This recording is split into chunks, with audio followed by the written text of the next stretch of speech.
पिछले कुछ घंटों से इंटरनेशनल मीडिया में बस एक ही खबर छाई हुई है। अमेरिका और ईरान के बीच एक शांति समझौते की खबर।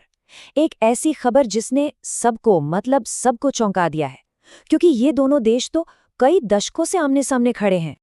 तो चलिए इस मामले की तह तक चलते हैं। क्या ये जो शांति का ऑफर अचानक से आया है, ये सच है, या फिर ये किसी बड़े मिलिट्री बिल्डअप, किसी फाइनेंशियल गेम या किसी और ही चीज पर पर्दा डालने की कोशिश है? कहानी में मोड़ बहुत हैं और सवाल उससे भी ज्यादा। अमेरिका का ऑफिशियल स्टैंड तो बड़ा पॉजिटिव लग रहा है। फॉर्मर प्रेसिडेंट डोनाल्ड ट्रंप ने दुनिया को बताया कि भरी एक बहुत बड़ी डिप्लोमैटिक सक्सेस हाथ लगी है। उन्होंने ट्वीट किया कि ईरान के साथ बहुत अच्छी बातचीत चल रही है, वो लोग बात करना चाहते हैं। लेकिन सवाल ये है कि आखिर ये शांति प्रस्ताव अचानक से आया कहाँ से? आइए देखते हैं कि इस हैरान कर देने वाले ऑफर में आखिर है क्या। और ये कोई मामूली सीज फायर नहीं था, बिल्कुल नहीं। ये एक बहुत ही डिटेल्ड और साफ शब्दों में कहें तो बहुत सख्त प्लान था। अमेरिका ने ईरान के सामने पूरी 15 शर्तें रखीं। सोच के देखिए, उनका पूरा न्यूक्लियर और मिसाइल प्रोग्राम खत्म करना, उनका सारा यूरेनियम स्टॉक सरेंडर करना, और इतना ही नहीं, हमास, हूती और हिजबुल्लाह जैसे जो उनके रीजनल प्रॉक्सी ग्रुप्स हैं, उनसे भी सपोर्ट वापस लेना। और जैसे ही ये खबर बाहर आई, फाइनेंशियल मार्केट्स में तो जैसे भूचाल आ गया। शांति की उम्मीद में शेयर मार्केट ने आसमान छू लिया। S&P 500 की मार्केट कैप, आप यकीन नहीं करेंगे, सिर्फ 6 मिनट में $2 ट्रिलियन बढ़ गई। ये तो कई देशों की पूरी GDP से भी ज्यादा है। और तेल के दाम एकदम से नीचे आ गए। ऐसा लगा जैसे पूरी दुनिया ने एक चैन की सांस ली है। लेकिन अभी दुनिया इस खबर को ठीक से प्रोसेस कर ही रही थी कि कहानी ने एक बहुत ही अजीब, एक बहुत ही अनएक्सपेक्टेड मोड़ ले लिया। और यहाँ आकर पूरी कहानी 180 डिग्री घूम जाती है। एक तरफ अमेरिका कह रहा है कि टॉक्स चल रही हैं, और दूसरी तरफ ईरान ने साफ साफ मना कर दिया। उन्होंने कहा कि अमेरिका से कोई कांटेक्ट हुआ ही नहीं, न डायरेक्ट न इनडायरेक्ट, और ये पूरी रिपोर्ट फेक न्यूज़ है। इस इनकार का असर मार्केट पर बॉम्ब की तरह गिरा। ईरान के स्टेटमेंट के सिर्फ 1 घंटे के अंदर मार्केट से $1 ट्रिलियन साफ हो गए। तो जरा सोचिए, 1 घंटे के अंदर मार्केट $2 ट्रिलियन ऊपर गया और फिर $1 ट्रिलियन नीचे आ गया। मतलब कुल $3 ट्रिलियन का मैसिव फ्लक्चुएशन। तो जब दो बिल्कुल अलग अलग कहानियां सामने हो, तो सच का पता लगाने के लिए पर्दे के पीछे झांकना ही पड़ता है। देखना पड़ता है कि असल में चल क्या रहा है। ईरान ने अमेरिका पर सिर्फ झूठ बोलने का इल्जाम नहीं लगाया। उनका आरोप इससे कहीं ज्यादा गंभीर था। उन्होंने कहा कि ये फेक न्यूज़ जानबूझकर स्टॉक मार्केट को मैनिपुलेट करने के लिए फैलाई गई थी। अब इसकी टाइमिंग देखिए, जो बहुत सस्पिशियस है। ट्रंप की पोस्ट आने से ठीक कुछ मिनट पहले ऑयल फ्यूचर्स पर अचानक से $500 बिलियन का एक बहुत बड़ा बेट लगाया गया। मतलब इस बात पर पैसा लगाया गया कि आगे तेल की कीमत क्या होगी। फिर ट्रंप का अनाउंसमेंट आया, मार्केट ऊपर चला गया। फिर ईरान ने मना किया, मार्केट क्रैश हो गया।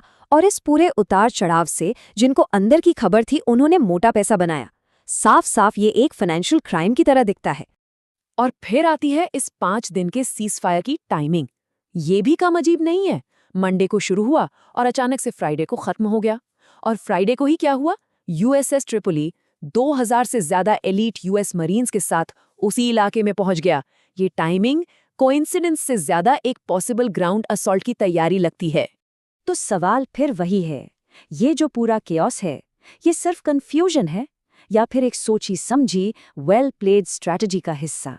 आइए इसके पीछे की स्ट्रैटेजी को समझने की कोशिश करते हैं। एक थ्योरी कहती है कि ये एक classic good cop bad cop strategy हो सकती है। मतलब अमेरिका दुनिया के सामने शांति की बातें कर रहा है, गुड कॉप बन रहा है, जबकि उसका सहयोगी इजराइल चुपचाप ईरान पर मिलिट्री प्रेशर बनाए हुए है, जैसा कि हमने उनके एनर्जी साइट्स पर हुए हाल के हमलों में देखा। लेकिन ईरान को भी कम नहीं समझना चाहिए। वो कोई आसान टारगेट नहीं है। उनकी मिलिट्री स्ट्रैटेजी, जिसे एसिमेट्रिक वॉरफेयर कहते हैं, कई दशकों में तैयार हुई है। मतलब वो अमेरिका की टेक्नोलॉजी से आमने सामने टक्कर नहीं लेते, बल्कि उसकी कमजोरियों पर वार करते हैं। गुरिल्ला वॉरफेयर हो, साइबर अटैक्स हो, या फिर पूरे लीजन में अपने प्रॉक्सी ग्रुप्स का इस्तेमाल करना हो।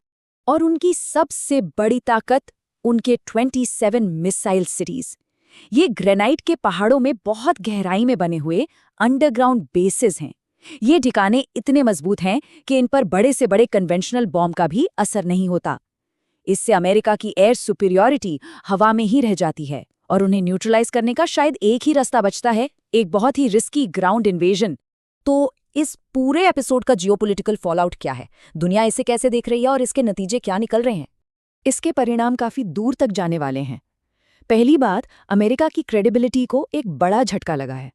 दूसरा, चीन जैसे स्ट्रेटेजिक राइवल्स अमेरिका की मिलिट्री कमजोरियों को, जैसे कि गोला बारूद की कमी या एक लंबी जंग फंड न कर पाने की दिक्कत को बड़े ध्यान से देख रहे हैं और सीख रहे हैं।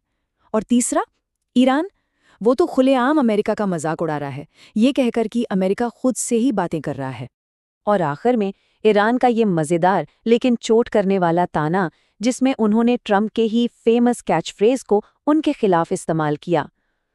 लेकिन ये सिर्फ एक मजाक नहीं है, ये इस बात का भी संकेत है कि दुनिया में पावर बैलेंस कैसे बदल रहा है।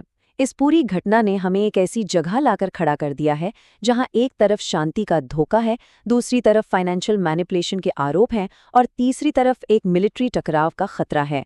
ये एक जोरदार याद दिलानी है कि इंटरनेशनल पॉलिटिक्स की दुनिया में चीज़ें अक्सर वैसी नहीं होती जैसी दिखती हैं।